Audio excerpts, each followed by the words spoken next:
আচ্ছা বন্ধু, একটা কথা বলবি? বন্ধু, তোদের কার কি এমন আছে যে তোরা ওই জিনিসটা নিয়ে অহংকার করিস? হঠাৎ এই প্রশ্ন? তোরে যা জিজ্ঞেস করছিস সেটার উত্তর দে। শোন তাইলে, আমি কি নিয়ে অহংকার করি? আমার কাছে বিএমডব্লিউ গাড়ি আর কোটি কোটি টাকা। আমার আছে শক্তি, পলিটিক্যাল পাওয়ার। আমার বাপ রানিং চেয়ারম্যান। এই এলাকার মধ্যে এমন কে আছে আমার লাগে শক্তি দিতে পারবো? আমি হলাম সেলিব্রিটি। আমার সোশ্যাল মিডিয়ায় million million view, million million follower. আমার মধ্যে অহংকার থাকবে, এটা তো স্বাভাবিক। তুই কি বললি? তোর বড় বিএমডব্লিউ গাড়ি আছে?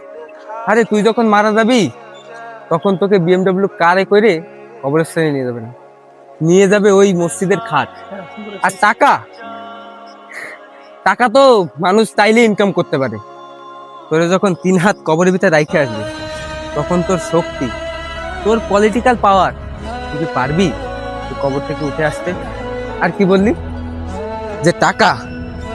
হ্যাঁ রে, কাফনের কাপড়ে কোনো পকেট নেই, তুই টাকা কবরে নিয়ে যাবে।